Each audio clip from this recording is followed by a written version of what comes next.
Centro de Cultura Libertária da Amazônia, Belém do Pará. Apresenta Peter Gelderloos.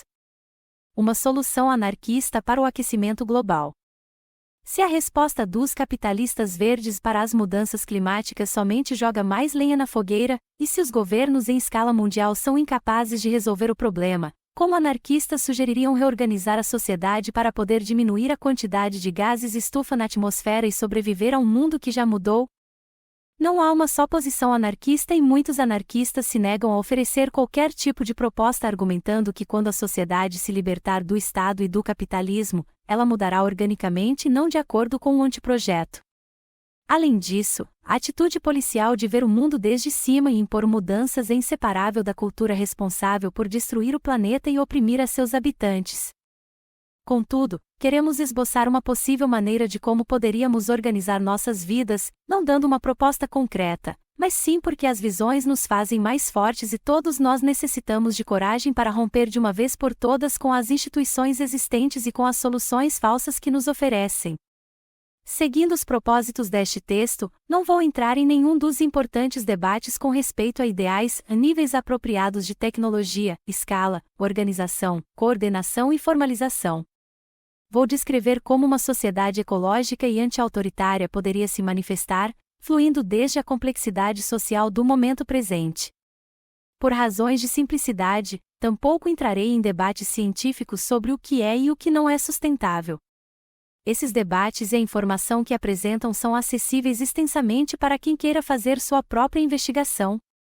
Baseio a descrição deste possível futuro mundo no que é fisicamente necessário e o que é eticamente desejável, em concordância com as seguintes premissas.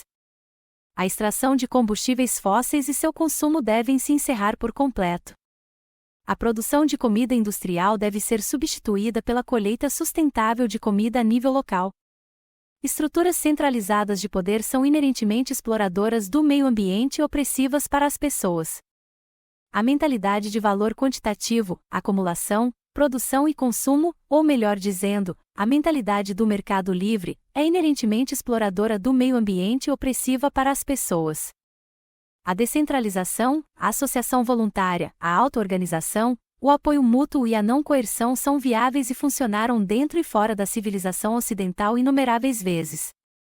Bem-vindas ao futuro. Ninguém imaginaria que a sociedade global seria desta maneira.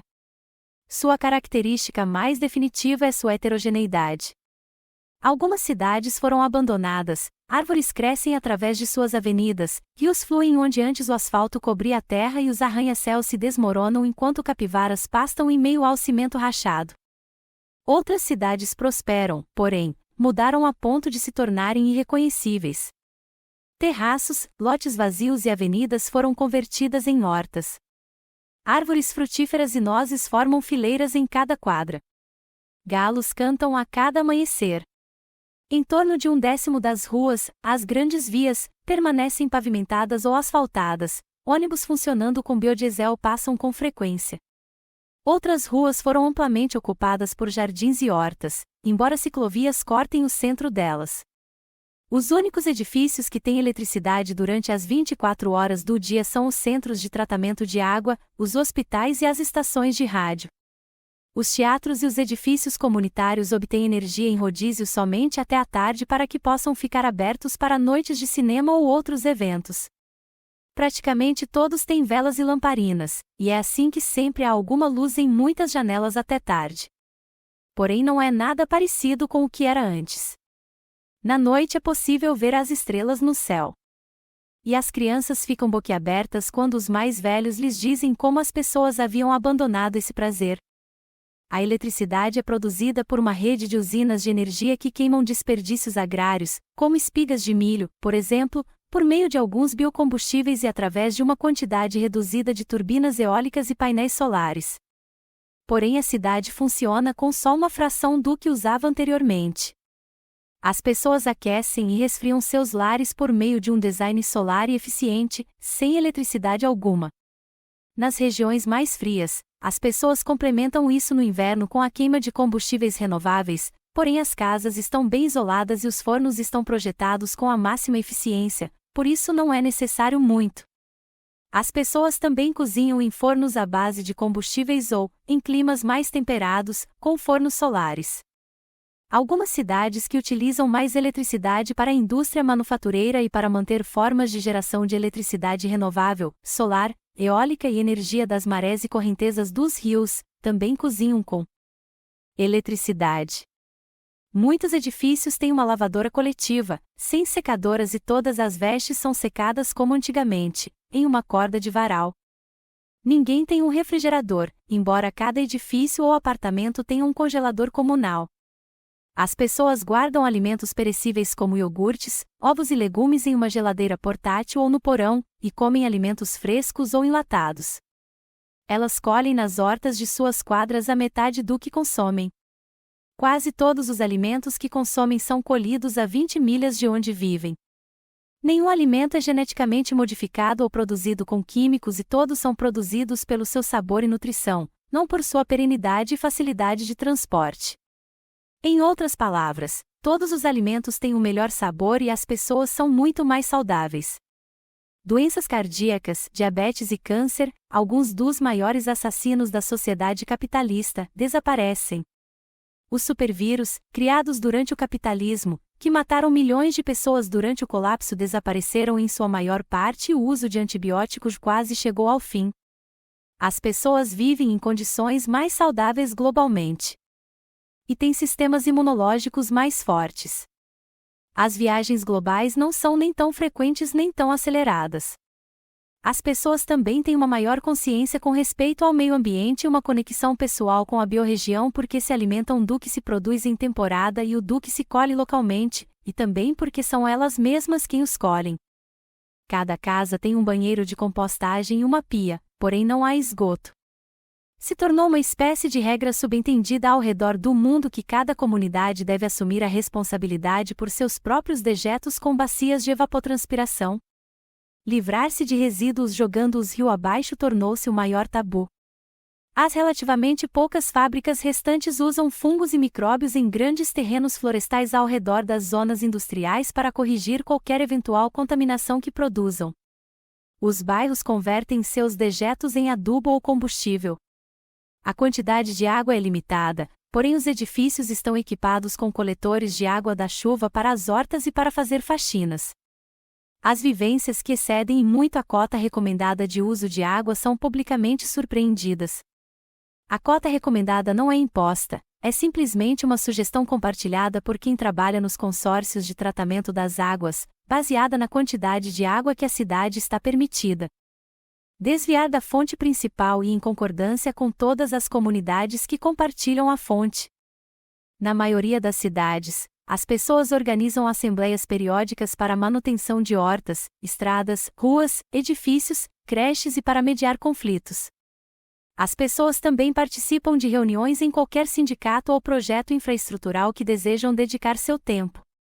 Estes podem incluir o consórcio de água, as cooperativas de transporte, o consórcio de eletricidade, os hospitais, a união de construtores, as fábricas ou as enfermarias. A maioria dos tratamentos médicos é realizado por herbalistas, naturopatas, homeopatas, acupunturistas, massoterapeutas, parteiras e outros especialistas que atendem a domicílio.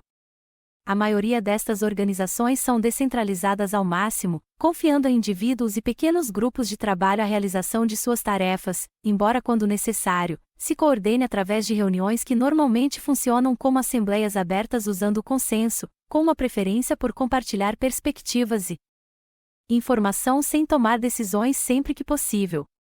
Algumas vezes, reuniões interregionais, como por exemplo, a reunião de comunidades que compartilham a fonte de água, são organizadas com uma estrutura de delegações, ainda que as reuniões sempre estejam abertas a todo mundo, e sempre procuram chegar a decisões que satisfaçam a todos, já que não há instituições coercitivas e qualquer tipo de coerção é reprovada por tentar trazer de volta os velhos tempos. Como o poder está sempre no nível local, na medida do possível, a grande maioria das decisões é tomada por indivíduos ou grupos pequenos que compartilham afinidades e trabalham juntos regularmente. Uma vez que não há ênfase para controlar e acumular poder impondo homogeneidade ou singularidade de resultados, as pessoas descobrem que a maior parte da coordenação pode ocorrer organicamente, com gente diferente tomando diferentes decisões e resolvendo por si mesmas como reconciliar suas decisões com as dos demais. E embora as sociedades de hoje estão estruturadas para criar sentimentos de comunidade e mutualidade, existe também espaço para privacidade e solidão. Muitos bairros têm cozinhas comunais e salas de jantar, porém as pessoas podem cozinhar e comer por si mesmas, quando lhes der vontade, e elas normalmente o fazem. Algumas sociedades têm muitos chuveiros públicos, e outras não, dependendo das diferenças culturais. A comunização forçada em experimentos passados de utopias socialistas não existem nesse mundo.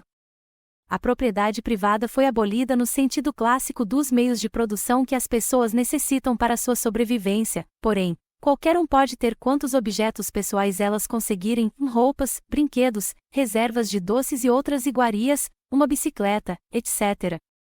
Quanto menor a comunidade, maior a probabilidade de ela operar com uma economia de dádiva, qualquer coisa que você não use pode dar como um presente, reafirmando seus laços sociais e aumentando a quantidade de objetos em circulação, a qual é talvez a economia mais comum e de mais larga trajetória na história do ser humano. Além do nível de bairro, ou quando se trata de objetos raros ou que não são produzidos localmente, as pessoas podem negociar. Os sindicatos de algumas cidades podem utilizar um sistema de cupons para a distribuição de coisas que escasseiam ou que são de produção limitada. Se você trabalha no sindicato de eletricidade, por exemplo, pode obter um número de cupons que podem ser usados para conseguir coisas da fábrica de bicicletas ou de alguma fazenda fora da cidade. Os itens mais comumente produzidos nas fábricas são bicicletas, ferramentas de metal, roupa, papel, equipamentos médicos, biodiesel e vidro. Mais comum que a fábrica é a oficina, onde as pessoas fabricam quaisquer tipo de coisa, com uma qualidade maior e em um ritmo mais lento e digno e saudável. As oficinas usualmente usam materiais reciclados, afinal, há muitos centros comerciais antigos e cheios de lixo e sucata, para fabricar coisas como brinquedos, instrumentos musicais, roupas, livros, rádios, geradores de eletricidade, bicicletas e partes de automóveis. O trabalho não é obrigatório, porém quase todo mundo trabalha. Quando não se tem chefes é possível fazer coisas que são úteis e que têm significado, as pessoas tendem a desfrutar do trabalho. Aqueles que não contribuem trabalhando de nenhuma forma são muitas vezes desprezados ou excluídos dos aspectos mais agradáveis de viver em sociedade, porém nunca é aceitável negar a alguém comida ou tratamento médico. Pelo motivo de não ajudarem a seus próximos, é pouco provável que consigam boas comidas, consultas médicas, massagens ou acupuntura a menos que tenham um problema específico que as impeçam de trabalhar. Porém nunca serão deixadas morrer de fome. É uma pequena gasto de recursos para a comunidade, porém nada comparado como o parasitismo de chefes, políticos e forças policiais do passado. Não há mais polícia. Geralmente, as pessoas estão armadas e treinadas em autodefesa, e a vida de todos inclui atividades que incentivam sentimentos coletivos ou comunais de interesse próprio. As pessoas dependem da cooperação e do apoio mútuo para sobreviver e serem felizes, deste modo aqueles que estragam seus laços sociais, acabam se isolando e prejudicam a si mesmos. As pessoas lutaram para derrotar seus opressores. Derrotaram a polícia e as forças armadas das classes dirigentes, e recordam essa vitória. O imperativo de nunca voltar a sermos governados forma uma grande parte da identidade hoje em dia. Não serão intimidados por ocasionais psicopatas ou quadrilhas de mafiosos.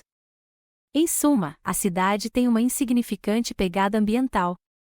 Uma grande concentração de pessoas vive em uma área determinada, que, contudo, contém uma grande biodiversidade, com muitas espécies de plantas e animais vivendo juntas.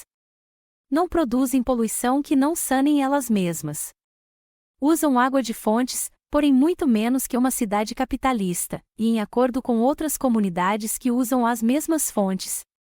Produzem gases estufa através da queima de combustível, porém a quantidade é menor do que a absorvida da atmosfera pela sua própria agricultura, pois todos os combustíveis são de origem agrária, e o carbono que produzem é o mesmo que essas plantas removeram da atmosfera enquanto cresciam. Quase toda a comida local é produzida de forma sustentável. Existe uma pequena quantidade de produção industrial, porém a grande parte dela usa materiais reciclados. Fora da cidade, o mundo está ainda mais transformado. desertos, selvas, montanhas, pantanos, tundras e outras áreas que não podem sustentavelmente suportar altas populações humanas regressaram a seu estado natural.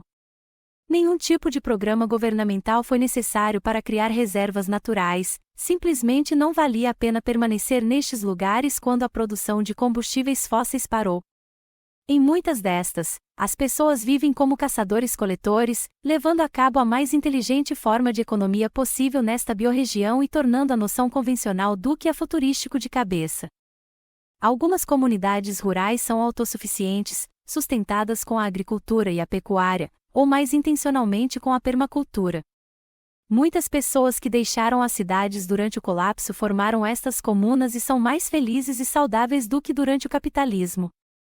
Algumas das comunidades permaculturais são compostas de unidades familiares mais tradicionais, com cada família ocupando 2 acres de terra, estendido sem uma distribuição homogênea sobre um vasto território. Outras compreendem um núcleo densamente povoado, com centenas de habitantes vivendo em 12 acres de campos intensamente cultivados, rodeados por árvores frutíferas e campinas com frutas, nozes e gado, rodeados por sua vez por um anel de bosques naturais que servem como um cinturão ecológico, e com espaço para um ocasional corte de árvores e caça de animais. Estas comunidades rurais são quase completamente autossuficientes, têm uma relação sustentável com a terra. Fomentam uma alta biodiversidade, e sua emissão de gases de efeito estufa facilmente equivale a zero. As comunidades rurais nos pequenos raios em torno das cidades levam a cabo uma agricultura intensiva, ajudada por alguns produtos manufaturados, em uma relação simbiótica com seus vizinhos urbanos. Cada semana, utilizando carruagens ou caminhonetes a biodiesel, trazem comida e biocombustíveis até um bairro específico da cidade, e levam de volta compostagem, a maioria proveniente de banheiros, já que os restos de comida servem para alimentar as aves urbanas. Com este nutritivo composto, vidros para estufas, ferramentas de metal e o ocasional uso de tratores ou arados mecânicos compartilhados entre várias pequenas fazendas, é possível produzir altos rendimentos todo o ano sem destruir a terra nem depender de químicos ou combustíveis fósseis. Elas cultivos intercalados e outros métodos derivados da permacultura para preservar o estado saudável da terra e evitar pragas.